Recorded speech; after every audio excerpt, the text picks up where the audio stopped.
Have you ever wondered why you're more exhausted after spending a weekend with your girlfriend than a week in the office? Why you feel nervous texting her back even when you haven't done anything wrong? Why her silence hits harder than her words? You're not crazy, you're not too sensitive, you're not insecure, you're being trained and you don't even know it. It doesn't start with violence, it doesn't even start with conflict. It starts with smiles, approval, warmth. She laughs at your jokes. She compliments you in front of others. She touches your arm when you say something she likes. And your brain starts to connect her affection with your behavior. You're not falling in love. You're being rewarded. Then one day, you say something she doesn't like. Maybe you make a harmless joke. Maybe you talk about a female friend. Maybe you show too much independence. The reaction is subtle but chilling. The smile disappears. Her voice flattens. Her eyes look through you, not at you. She says, "I'm fine," but she's clearly not. You apologize though you're not sure why. You adjust your tone. You tell yourself, "Next time, I'll be more careful." That's the moment it begins. You've entered the system. The leash isn't visible yet, but it's there. You think love means keeping her happy. You start checking her reactions before you finish your sentences. You pre-approve your own thoughts. You analyze her moods like a weather forecast. You tell yourself this is just what being a good boyfriend looks like. But deep down, you know something's off. Because every time you try to be yourself, something gets punished. Not with violence, not even with yelling, but with withdrawal, with coldness, with emotional shutdown.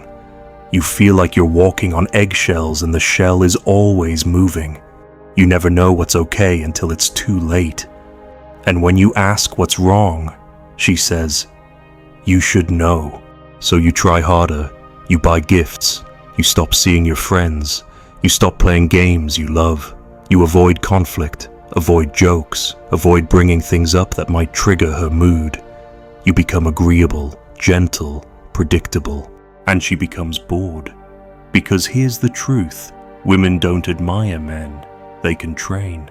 The moment she senses you'll do anything for peace, she loses the very thing that attracted her in the first place, your edge, your unpredictability, your boundary. She didn't want a yes man, she wanted a man, but now she has a pet, a man who obeys subtle commands. A man who fears upsetting her more than he fears betraying himself. She rewards you with affection when you perform, and pulls it when you don't. That's not love, that's behavioral reinforcement. And it works because you're too emotionally invested to notice it. You tell yourself it's your fault, that you're not trying hard enough, that you're the problem. You double down on empathy, on patience, on softness. But softness without spine is not attractive, it's forgettable, and it's fuel for the cycle. Because now, the less masculine you behave, the more she tests you. She raises her voice. You stay calm. She criticizes your goals. You let it slide. She flirts with other guys in front of you. You rationalize it. She withholds intimacy. You blame yourself. You think, if I just love her harder, this will change. But love doesn't fix control. It feeds it. Every time you cave to her moods, you reinforce the system. And over time, you stop noticing how far you've drifted from your boundaries, from your confidence, from your self-respect. You're still in the relationship, but you're not in your power. You're not her man anymore. You're her mirror, her emotional test dummy, her emotional sponge. You've been trained to expect nothing. You lower your standards. You shrink your voice. You stay out of arguments not because you're wise, but because you're afraid. You think you're being mature. But what you've really become is silent, tame, conditional, and she knows it. She might not admit it, but she feels it. The moment a woman senses you're operating from fear, she'll either tighten control or lose respect, or both. Either way, she no longer sees you as someone to admire. She sees you as someone to manage. That's the real tragedy. You don't even notice the leash around your neck anymore, because you've convinced yourself it's love. And now you're stuck in a paradox. The more obedient you become, the less affection you receive.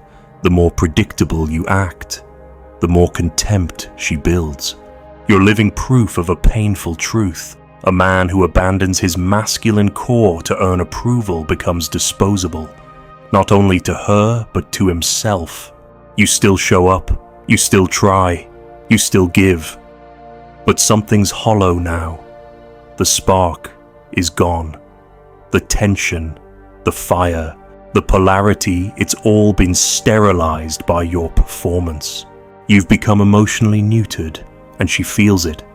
That's why she doesn't kiss you like before. That's why she doesn't ask about your dreams. That's why her compliments stopped months ago, replaced by reminders to do more, be better, show up stronger. But when you do, she moves the goalpost. She used to love your ambition. Now she says you work too much. She used to laugh at your jokes. Now she says you're immature. She used to want your time. Now she says you're smothering her. It never ends. The standard always shifts. And the more you try to meet it, the less man you become. Because you're not showing up as a man anymore.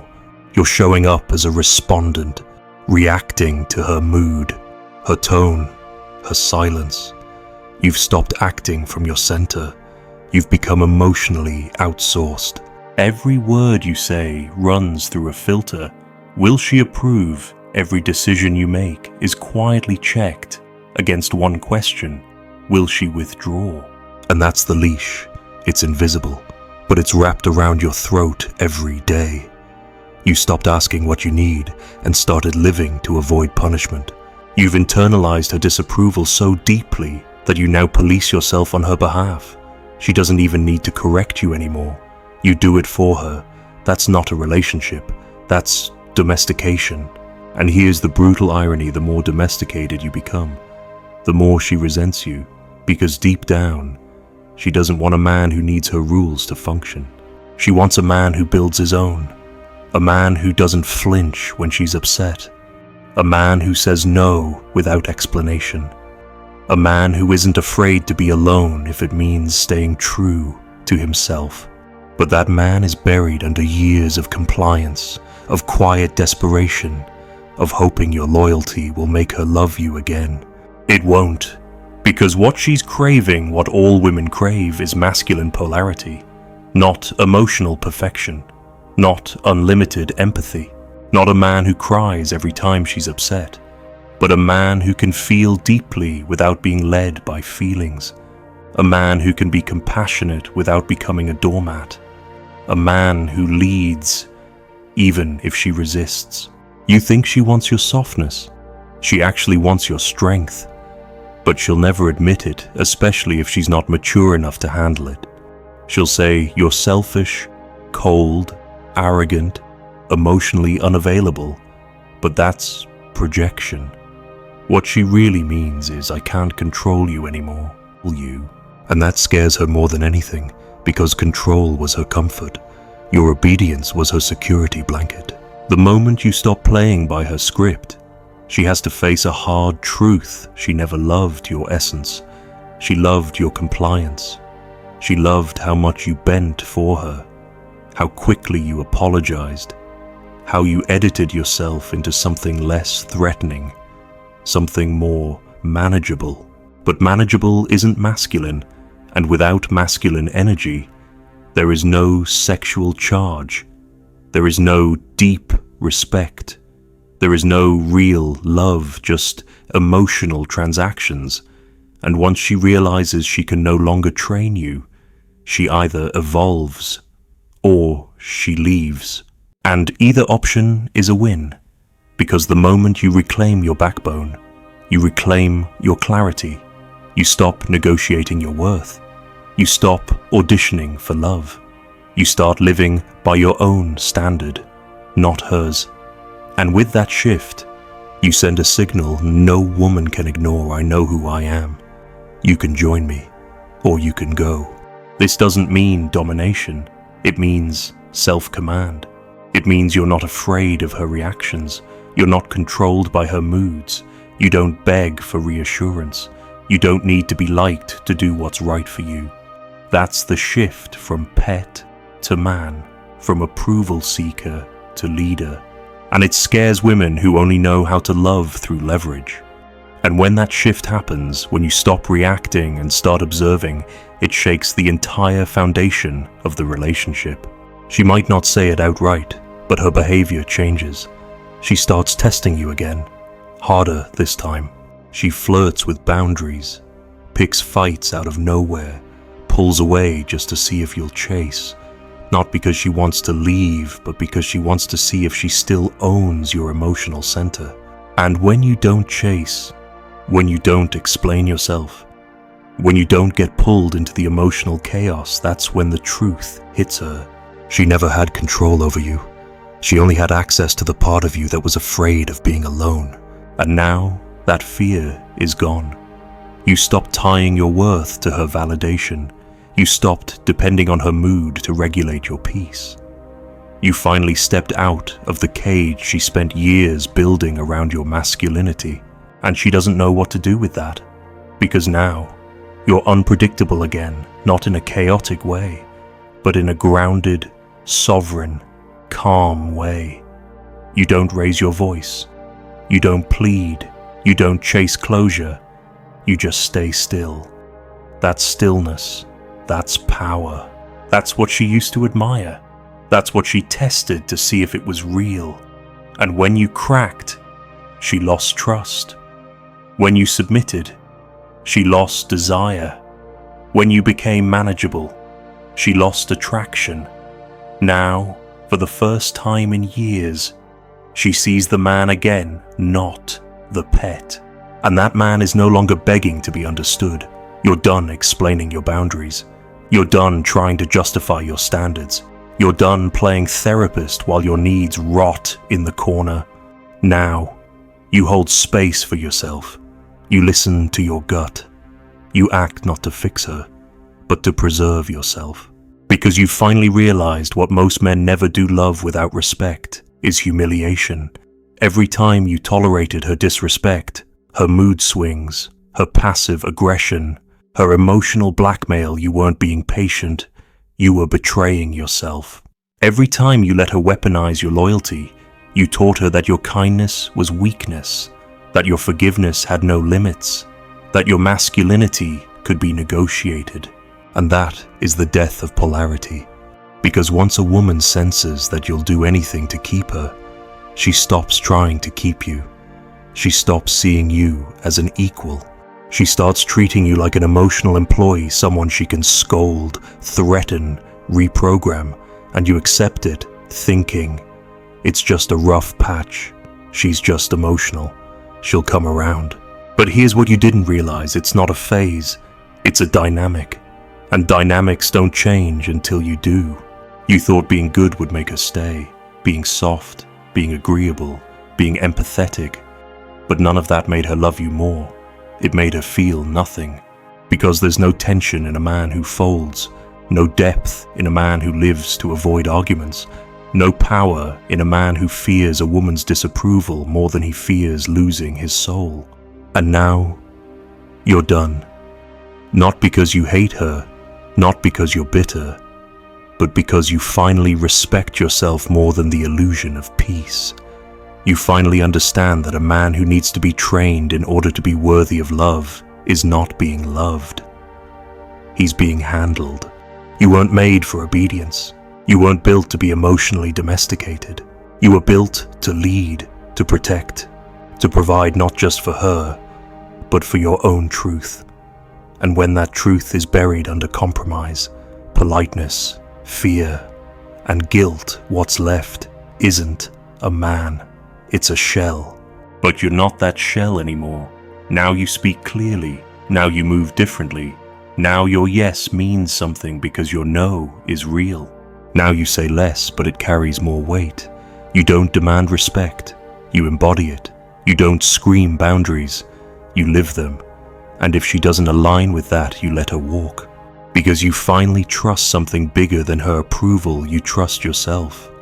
And now that you trust yourself, everything else starts to shift quietly, almost invisibly at first. You notice how conversations change. You don't fidget, you don't chase clarity, you don't need to be on all the time to earn her warmth. You let her speak, but you no longer hang on every word, hoping she's pleased with you. You listen with detachment, not coldness, not arrogance, just clarity. You're no longer in the ring to prove anything. And that scares her more than any raised voice ever could, because for the first time, she sees it. You're no longer afraid to lose her, and a man who isn't afraid to lose her is a man she can't control. That's the point where everything reverses. She starts to feel the emotional void she used to weaponize against you. She withdraws, expecting the old game. Silence, distance, waiting for you to break. But you don't. You go about your life. You return to your strength, your mission, your values. You stop giving her the power to decide who you are. That's when she starts chasing, but not out of love, out of panic, because the leash is gone. And she realizes you were never the pet.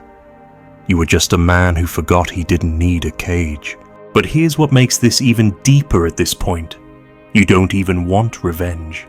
You don't need to win the conversation. You don't need to prove her wrong, expose her manipulation, or teach her a lesson. You don't need closure, or one last cry, or one last "you hurt me." You already know. And that knowledge doesn't harden you, it frees you.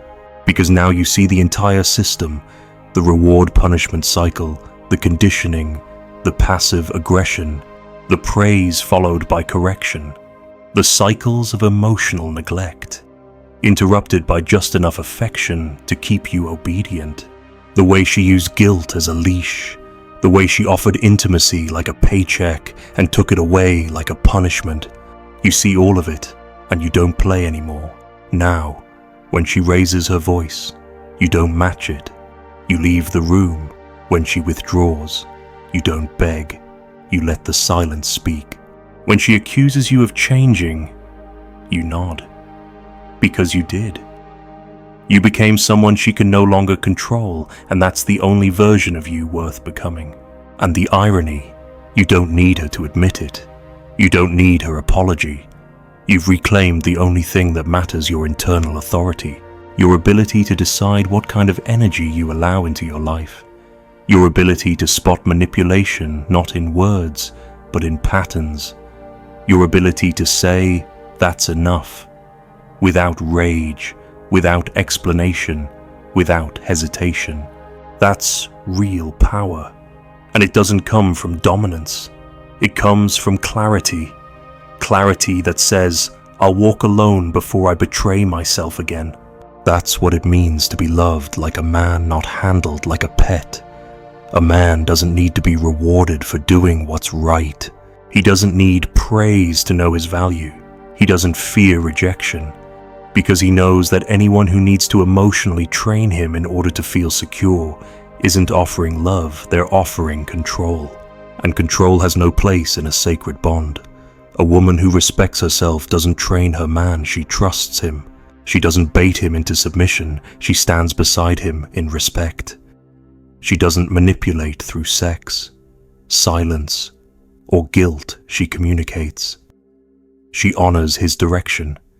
She admires his unshakable center. And if she can't do that, she doesn't belong near him, because this kind of man doesn't just protect his heart, he protects his peace. He protects the space he's built from years of betrayal, gaslighting, and emotional confusion. He protects it like a kingdom. And not everyone gets inside the gates. Not anymore. So if you're hearing this and you know you've been trained, understand this. You can walk out right now. You don't need permission. You don't need proof. You don't need her to finally treat you right before you reclaim yourself. You just need to decide. And once you decide, the leash falls. The system breaks. The silence becomes strength. And you become what she can no longer shape, her equal or her echo. Only one survives. And now you're standing on the edge of something most men never reach. Not just freedom, but self-ownership, because freedom without self-possession is just chaos. That's what happens to men who wake up from toxic dynamics, but never rebuild. They cut off the leash, but not the mindset. They leave the woman, but not the weakness. They run from the training, but still carry the wounds. And those wounds fester. They harden into bitterness. They turn into endless cynicism, distrust, or performative masculinity. But that's not strength. That's trauma pretending to be wisdom. You're not here to become colder. You're here to become clearer, because now you know how to spot the signs. You feel it in your gut when praise feels transactional. You hear it in a tone when compliance is expected. You catch the moment when a boundary is being tested not overtly, but through subtle pressure. You recognize the moment you're no longer being treated like a man but managed like an employee, or worse, a trained pet. And you don't flinch. You correct it not through emotion, but through consequence. You don't debate. You don't plead. You act. Because a man who values his peace doesn't argue over it. He guards it.